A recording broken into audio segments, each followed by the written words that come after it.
G'day all you frothers, it's Will here from Flow Mountain Bike and welcome to this video review of the 2021 Specialized Stumpjumper and Stumpjumper EVO. Attention, all units on tactical alert. Everybody get ready cause we have to go to work. Why? It's high noon, the moment of truth. Oh, deliberation and the burden of proof. So, cast your bets, will it pass the test? Blindfold in a cigarette. Last request. Better brace yourself, expect the worst. Listen to the bass and check the verse. I got rhymes in abundance, style over substance. If it's what you like, take the mic from a thumbprint.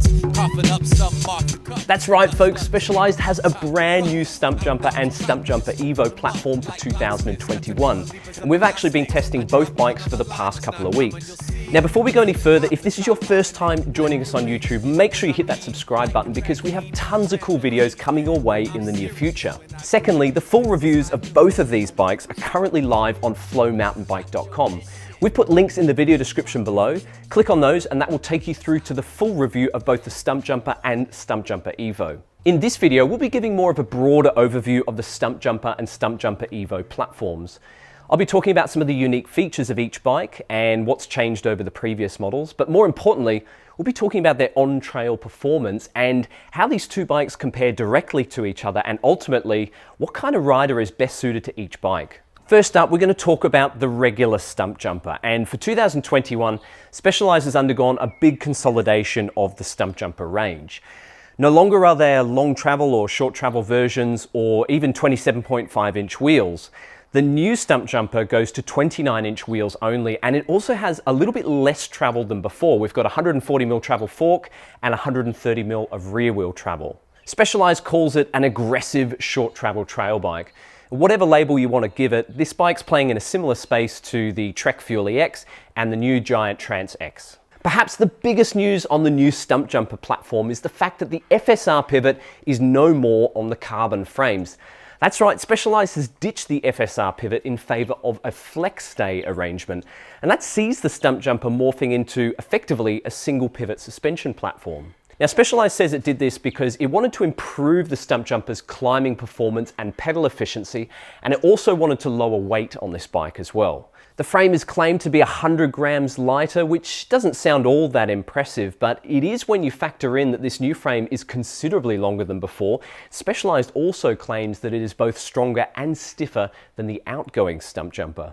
Claimed frame weight for a carbon Stumpjumper is just 2,280 grams, and that's including the rear shock, the through axle, hardware, and body armor. That's really impressive for a trail bike, and it's kind of knocking on the door of some XC bikes on the market. Now, along with the new frame, there have also been considerable changes to the Stumpjumper's geometry. For a start, it moves over to Specialized style-specific sizing concept. So gone are the traditional small, medium, large frame sizes, and in their place we have S1, S2, S3, S4, S5, and S6 frame sizes. Now each frame has quite a short seat tube, and that's to allow for a long stroke dropper post, but it's also to allow flexibility for those riders who might want to upsize to get a longer reach. Now at 175 centimeters tall, I normally ride a medium. On the Stumpjumper and the Stumpjumper EVO, I've been testing an S3 size.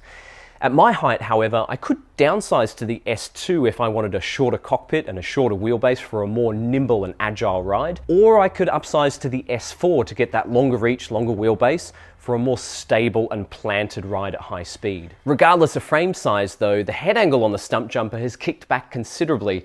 That now sits at 65 degrees, while the seat tube has been steepened by over 2 degrees, and that sits at 76 degrees. Reach measurements have also grown. On the S3 frame, we have a 450mm reach, which is 25mm longer than the previous medium. The bottom bracket height has also dropped considerably by 9mm. That now sits 42mm below the hub axle line.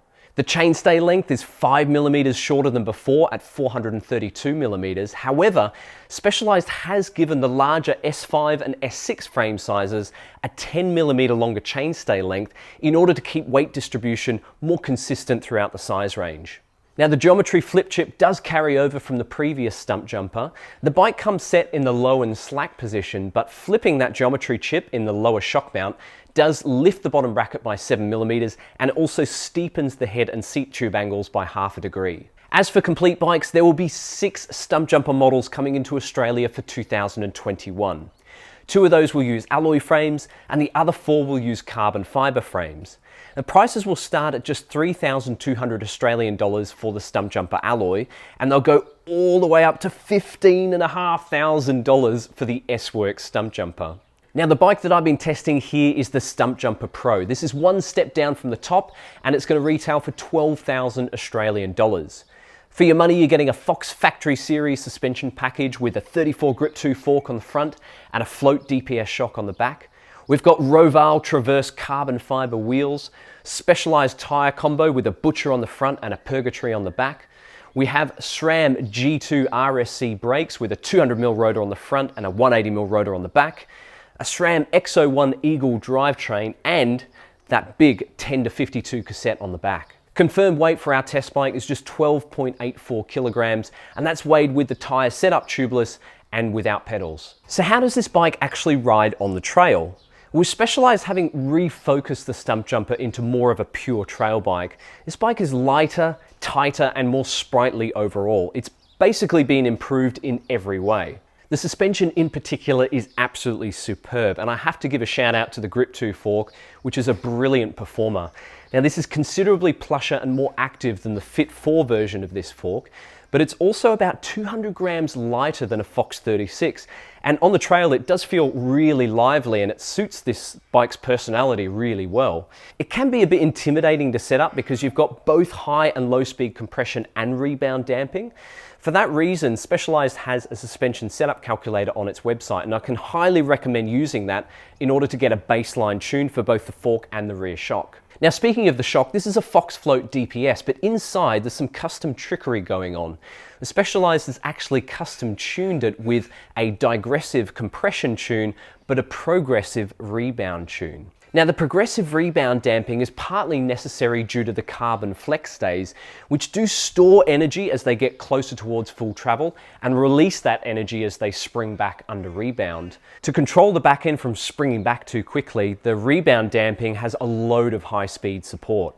Now the result of that custom shock tune on the trail is a really active and dynamic suspension feel. While it's a relatively lightweight and sprightly bike, the suspension is really well controlled and quite active at higher speeds. It's more progressive than the old Stumpjumper, and that means you don't have to load the rear shock full of volume spacers just to stop it from bottoming out. But the rate is quite consistent, and that means the suspension is quite active all the way through its travel, so it never feels too rampy or harsh. Despite losing the FSR pivot, I can't say I really notice any detriment on the trail. The suspension on this bike tracks really well, and it doesn't have that dead kind of wooden feel that some flex stay bikes can exhibit. Structurally speaking though, it is a little whippier and snappier than the previous Stumpjumper, and the pedaling performance is also better too. It'll stand to attention during hard sprinting efforts, but the anti-squat isn't quite as obvious as you'll find on a DW Link or Maestro bike. Specialized has deliberately gone for a more neutral pedaling feel so that there's less interaction between chain torque and suspension action, particularly deeper into the travel. Combined with the active rear suspension design, it does mean if you leave the rear shock wide open on the climbs, the rear shock can sink into its travel a little bit too easily. It is possible to firm up the shock. You've got a blue compression lever there which gives you access to medium and firm positions. I actually preferred leaving the shock in the open position and dialing in a little bit more low speed compression damping via that black adjuster underneath the blue lever. With that set to position too, there was actually a noticeable improvement in pedaling performance.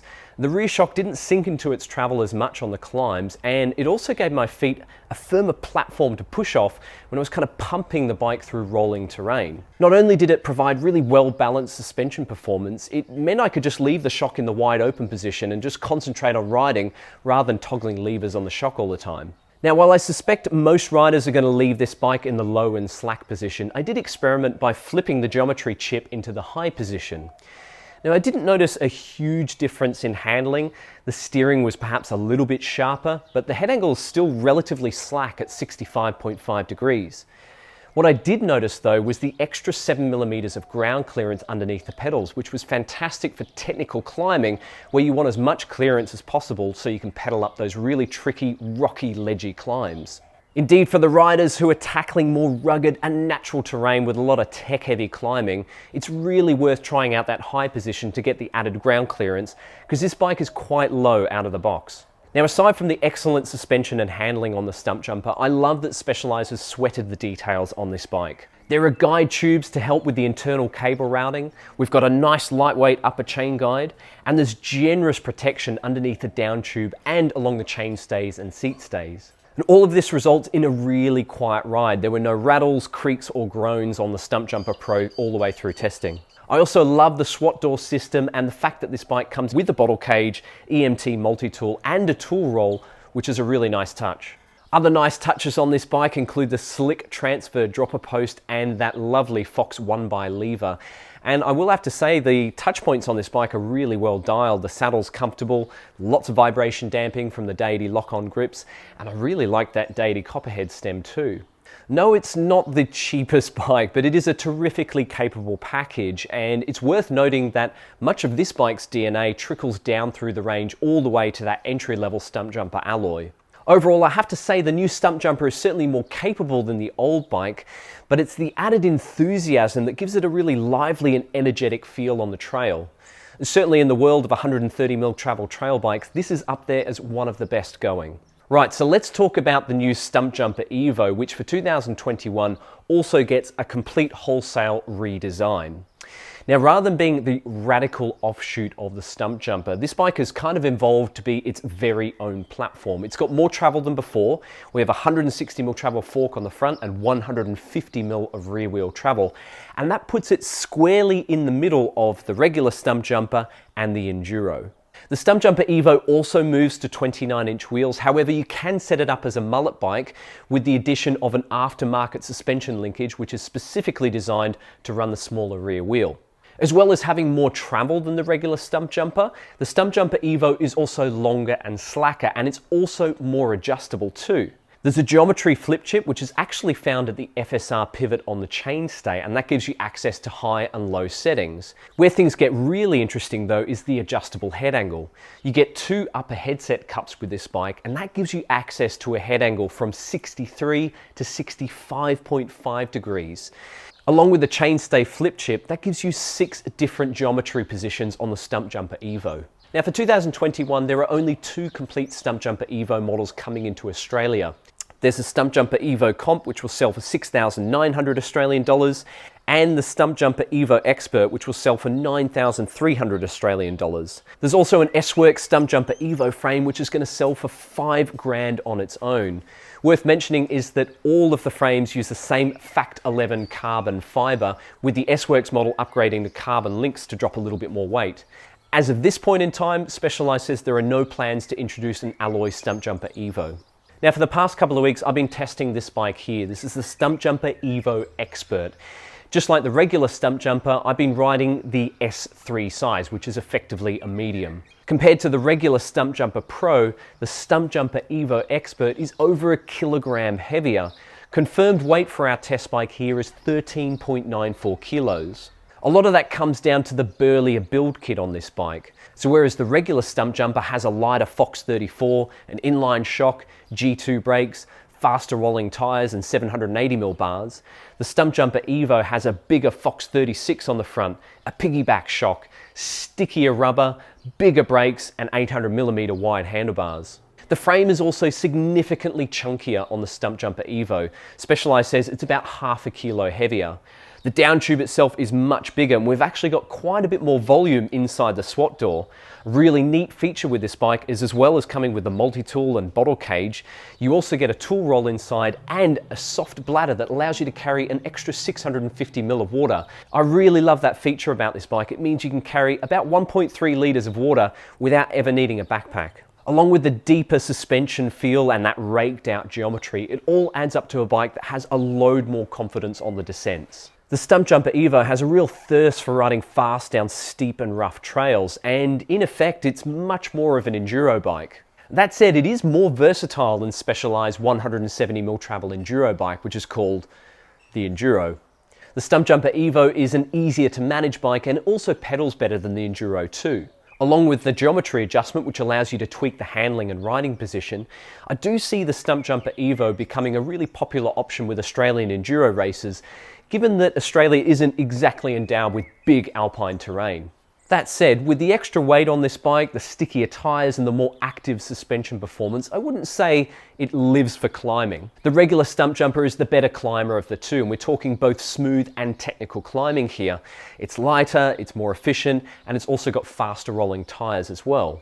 It's more versatile as a pure trail bike, particularly if you're looking for something that you can pedal around on all day long, whilst building speed and finding flow on technical trails. In comparison, the Stumpjumper EVO is really built for pure, raucous fun on the descents. Aussie enduro racers and aggressive riders who like to rack up air miles and ride the steepest of trails will naturally gravitate towards the more aggressive Stumpjumper EVO. If shuttles, goggles, knee pads and doubles are more your jam, then the Stumpjumper EVO is going to sing a very sweet tune for you. So there you have it, guys, the brand new 2021 Specialized Stumpjumper and Stumpjumper EVO. Now, as mentioned before, the full reviews of both of these bikes are currently live on flowmountainbike.com. Click those links in the video description below, and that will take you through to the full reviews, which have a ton more detail about our experience of testing these two bikes. Enough of what we think, though. What do you guys think of the new Stumpjumper and Stumpjumper EVO? Be sure to tell us your thoughts in the comments below, and if you've got any questions, ask away, and we'll do our best to answer them for you. If you enjoyed this video, give us a thumbs up, and if you haven't already subscribed to our YouTube channel, do that right now because we have tons of cool videos coming very soon. Otherwise, that's it from me, guys. I hope you enjoyed this video, and we'll see you next time. Tooroo!